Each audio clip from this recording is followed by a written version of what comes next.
हरे कृष्णा। नमो ओम विष्णुपादाय कृष्ण प्रेष्ठाय भूतले श्रीमते भक्ति वेदांत स्वामिनिते नामिने। हरे कृष्ण कृष्ण कृष्ण हरे हरे, हरे राम राम राम हरे हरे। श्रील ऐसी भक्ति वेदांत स्वामी प्रभुपाद की जय। आचार्य महात्मा गांधी जी की जय। भगवद गीता 2020 में आपका स्वागत है। आज की श्लोक संख्या 8वें अध्याय का 19वां श्लोक है। भगवान ने हमें कल बताया कि कैसे ब्रह्मा जी के एक अव्यक्त से सब व्यक्त होते हैं और ब्रह्मा जी की रात्रि में सब कुछ अव्यक्त रहता है। अनेकों मनुष्य के मानव गणना के अनुसार लाखों करोड़ों वर्षों तक ब्रह्मा जी का वह रात्रि रहती है और उस पूरे समय में सब कुछ अव्यक्त रहता है। और जैसे ही ब्रह्मा जी का दिन प्रारंभ होता है तब अव्यक्त से सब व्यक्त होते हैं। अव्यक्ताद्व्यक्त यत्सर्वाः प्रभवन्ते हरागमे रात्रागमे प्रलीयन्ते तत्रैवा अव्यक्त संज्ञके। अव्यक्ताद् व्यक्त यत्सर्वाः, अव्यक्त से सब व्यक्त होते हैं। प्रभवन्ते हरागमे, ब्रह्मा जी के दिन के प्रारंभ से, रात्रागमे, रात्रि की प्राप्ति से, प्रलीयन्ते, सब विनष्ट हो जाते हैं और पुनः तत्र, उस अव्यक्त में लुप्त हो जाते हैं। इस प्रकार ये संसार चलता है और निरंतर चलते रहता है। हमने देखा कि जिस प्रकार ब्रह्मा जी की यह विशाल सृष्टि है, उसी प्रकार हमारा यह जो भौतिक शरीर भी है, इसके लिए भगवान दूसरे अध्याय के 28वें श्लोक में कहते हैं, अव्यक्तादीनि भूतानि व्यक्त मध्यानि भारत अव्यक्त निधनान्येव तत्र का परिदेवना। हम इस शरीर को धारण करते हैं, इसके पहले अव्यक्त रहते हैं। जीव अव्यक्त रहता है, अव्यक्त से जीव शरीर धारण करके व्यक्त होता है मध्य में, और जैसे ही निधन को प्राप्त होता है, शरीर का त्याग करता है, जीव पुनः अव्यक्त में समा जाता है। आज भगवान हमें इसी के ऊपर और विस्तार से बताएंगे कि कैसे ये बारंबार होते रहता है। तो भगवान ने पहले बताया कि ब्रह्मा जी का एक दिवस हजारों युग के जैसे होता है। फिर बताया अव्यक्त से रात्रि में सब कुछ लय हो जाता है और दिन में होता है। अब भगवान बताएंगे कि ये एक दिन रात की बात नहीं है, ये बारंबार चलता रहता है। भूत ग्रामस एवायम भूत्वा भूत्वा प्रलीयते रात्रागमे अवश पार्थ प्रभवत्य हरागमे। हिंदी अनुवाद गीता यथारूप श्रील प्रभुपाद। जब जब ब्रह्मा का दिन आता है तो सारे जीव प्रकट होते हैं और ब्रह्मा की रात्रि होते ही वे असहायवत विलीन हो जाते हैं। English translation Gita as it is, Swami Prabhupad. Again and again the day comes and he and this host of beings is active, and again the night falls, O Parth, and they are helplessly दिख नहीं रहा है आगे। इस श्लोक में प्रयोग किए गए संस्कृत शब्दों के अर्थ है भूत ग्रामस, ये समस्त भूत समुदाय, समस्त जीवों का समूह, सह, वह, वही, एव, निश्चय ही, अयम, यह, भूत्वा भूत्वा, बारंबार जन्म लेकर प्रलीयते, नष्ट होता है, विनष्ट हो जाता है। दूसरी पंक्ति, रात्रि, रात्रि के आगमे आने पर अवशः, बंधनवश, स्वतः, स्वाभाविक, पार्थ, हे प्रथापुत्र, प्रभवत्य,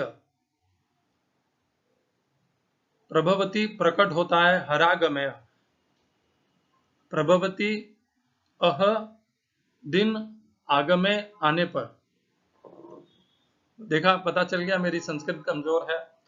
खैर, मैंने ऐसा कभी घोषणा भी नहीं की है कभी कि मैं बहुत संस्कृत का पंडित हूँ।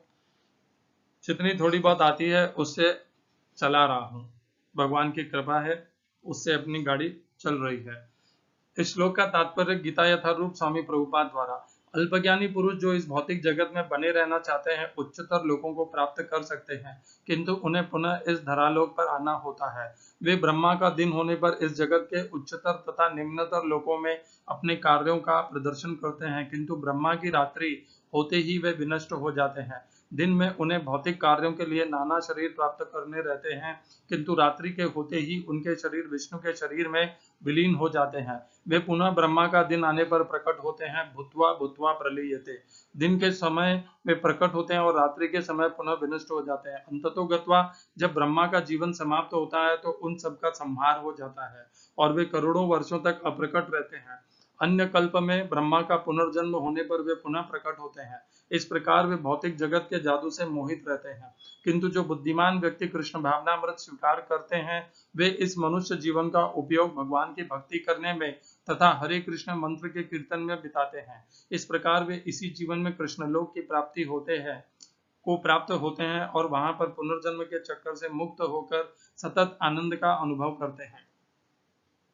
ओम अज्ञानतिमिरन्धस्य ज्ञानाञ्जनशलाकया चक्षुरुन्मीलितं येन तस्मै श्री गुरुवे नमः। एकं शास्त्रं देवकीपुत्र गीतम् एको देवो देवकीपुत्र एव एको मंत्रस्तस्य नामानि यानि कर्माप्येकं तस्य देवस्य सेवा। हरे कृष्णा।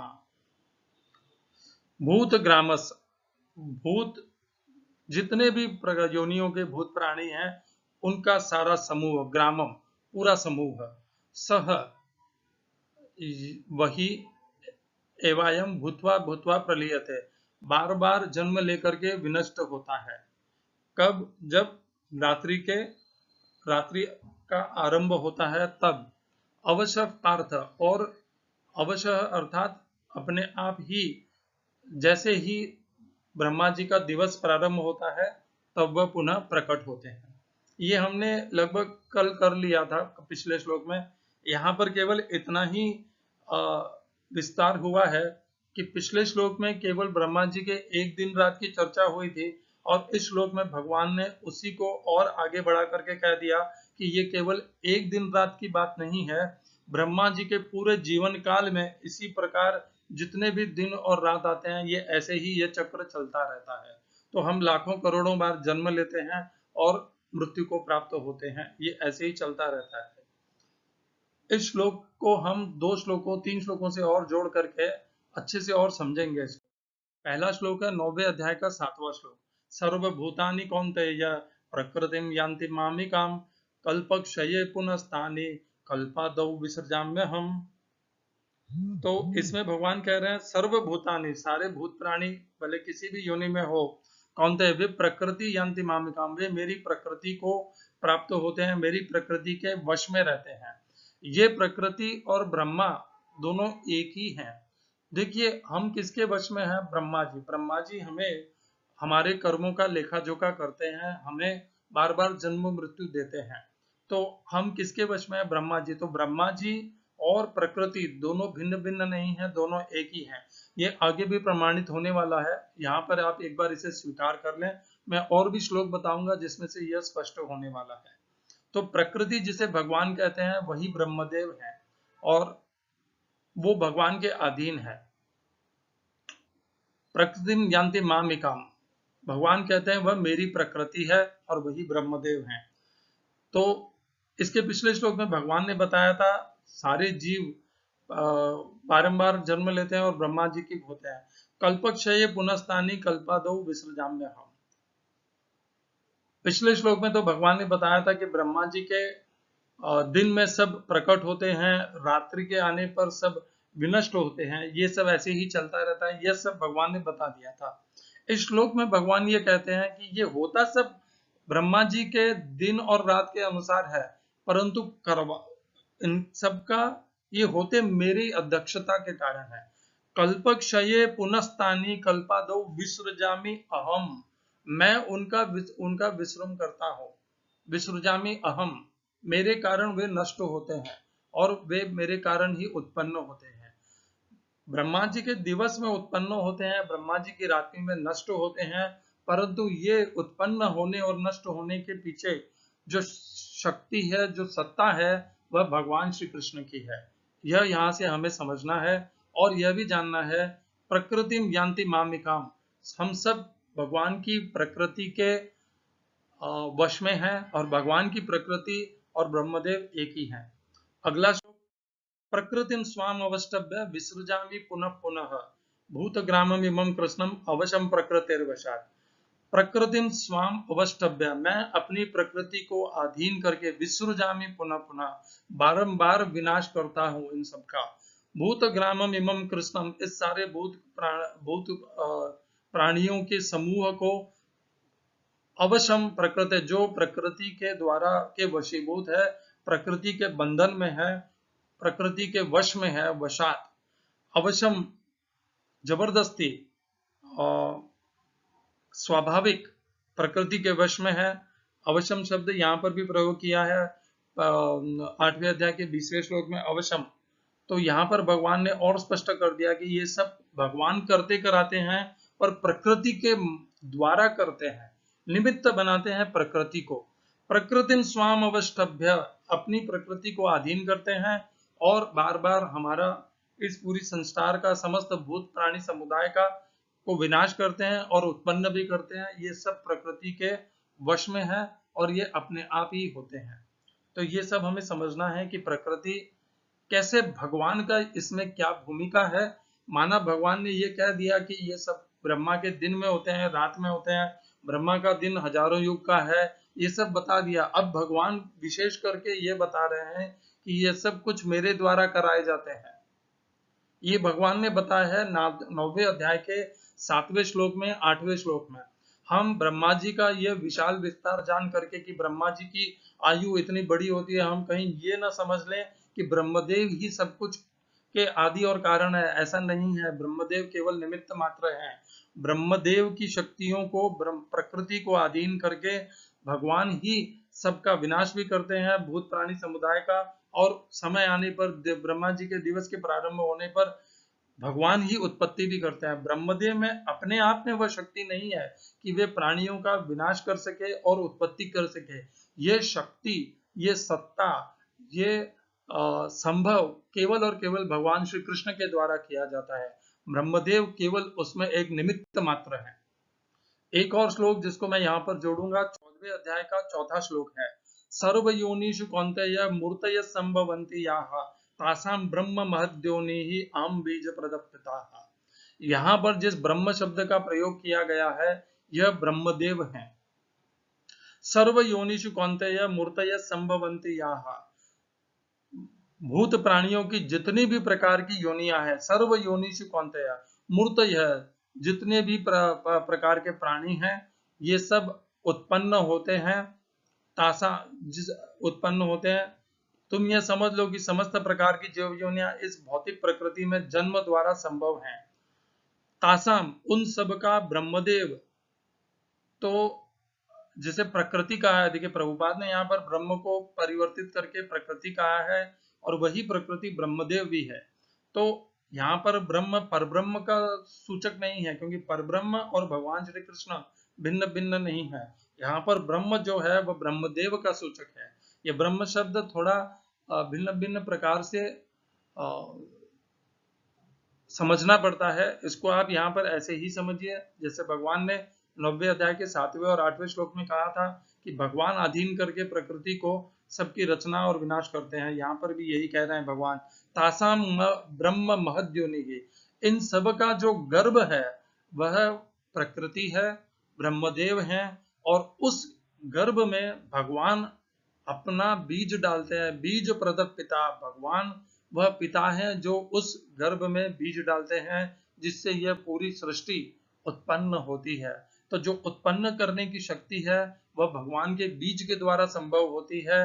प्रकृति को केवल एक योनि मात्र है। योनि अपने आप में कुछ भी संभव नहीं कर सकती, उत्पत्ति नहीं कर सकती। भगवान का बीज है जिसके कारण प्रकृति ये सब उत्पत्ति कर पाती है और विनाश स्वयं भगवान करते हैं। तो इस प्रकार हमें प्रकृति और ब्रह्मदेव को एक जानना है। दूसरा, हमें यह जानना है कि ब्रह्मदेव केवल निमित्त मात्र है। विनाश, समस्त भूत प्राणियों के समुदाय का विनाश भी भगवान करते हैं और ब्रह्मदेव के दिवस के प्रारंभ में उत्पत्ति भी भगवान ही करते हैं। ये भगवान श्री कृष्ण की सत्ता है, शक्ति है, सामर्थ्य है, योग शक्ति है, जिसके द्वारा यह सब कुछ संभव होता है। हमें यह भले काल्पनिक लगे, क्योंकि हमने इतने लंबी आयु और वर्ष कभी देखे ही नहीं है, न सुने हैं, परंतु यह होता ऐसे ही है। यदि हमें भगवत गीता पर विश्वास है, हमारी श्रद्धा है, तो हमें भगवान ने यहाँ पर जो बताया है उसे केवल इसीलिए नहीं नकार देना चाहिए क्योंकि हम इसे आज तक देखे नहीं है, हम इसे आज तक इस प्रकार जाने नहीं है। केवल हमारे न जानने से तो कोई यह नहीं हो जाएगा कि ये असत्य हो जाएगा। भगवान इसीलिए हमें भगवत गीता के माध्यम से यह ज्ञान प्रदान कर रहे हैं कि कैसे अपनी प्रकृति को अधीन करके भगवान ही यह सब संभव कराते हैं। इस प्रकार ये 8वां अध्याय चल रहा है जिसका नाम है अक्षर ब्रह्म योग। अक्षर ब्रह्म योग अर्थात भगवान का परब्रह्म रूप स्वरूप जो अविनाशी है, अक्षर ब्रह्म अविनाशी स्वरूप परब्रह्म का, उसके विषय में भगवान यहाँ बता रहे हैं इस अध्याय में। और इसीलिए भगवान ने अपने विषय में भी बता रहे हैं और अभी भगवान ब्रह्मा जी के विषय में बता रहे हैं कैसे भगवान से सब उत्पत्ति होती है। और अब इस श्लोक के अंत में, अब आगे के श्लोकों में 8वें अध्याय के 21वें श्लोक से 20वें श्लोक से, अभी हमने आज 19वां श्लोक किया, 20वें श्लोक से भगवान अब हमें स्वयं के विषय में बताएंगे, अक्षर ब्रह्म के विषय में बताएंगे। तो आज हमने किया भूतग्रामस एवायम भूत्वा भूत्वा प्रलीयते रात्रागमे अवश्य पार्थ। अवश्य पार्थ दोनों जगह है, पार्थ दोनों अर्थात 9वें अध्याय के 8वें श्लोक में प्रभवत्य हरागमे। तो इस प्रकार हमें इस सृष्टि को समझना चाहिए कि हम करोड़ों करोड़ों जन्म प्राप्त होते रहेंगे, एक ब्रह्मा से दूसरे ब्रह्मा के अधीन रहेंगे जब तक हम इस जन्म मृत्यु के चक्र से छूटेंगे नहीं। और जन्म मृत्यु के चक्र से छूटने का अर्थ है भगवान के शाश्वत नित्य परम धाम वैकुंठ लोक गोलोक वृंदावन को प्राप्त होना, जहाँ पर सब कुछ सुखालय है और भगवान की भक्ति है, भगवान की सेवा है। इस प्रकार हमें वहां इस जगत को पार करके वहां जाना है। उसके लिए हमें अपने भीतर समस्त दैवीय संप्रदायों को विकसित करना होगा। भगवान वासुदेव श्री कृष्ण ही इस संसार के आधार हैं, उत्पत्ति के कारण है और लय के भी कारण है। इस प्रकार जान करके वासुदेव सर्वमिति स महात्मा सुदुर्लभ है, इस प्रकार भगवान को जान करके मानने से ही हम इस भौतिक प्रकृति से, इसकी आसक्तियों से, विषयों की आसक्तियों से छूट करके, समस्त कर्म के बंधनों से, पाप के बंधनों से मुक्त होकर के भगवान के परम धाम को प्राप्त हो सकते हैं। हरे कृष्णा। श्रील ऐसी भक्ति वेदांत स्वामी प्रभुपाद की जय। आचार्य महात्मा गांधी जी की जय।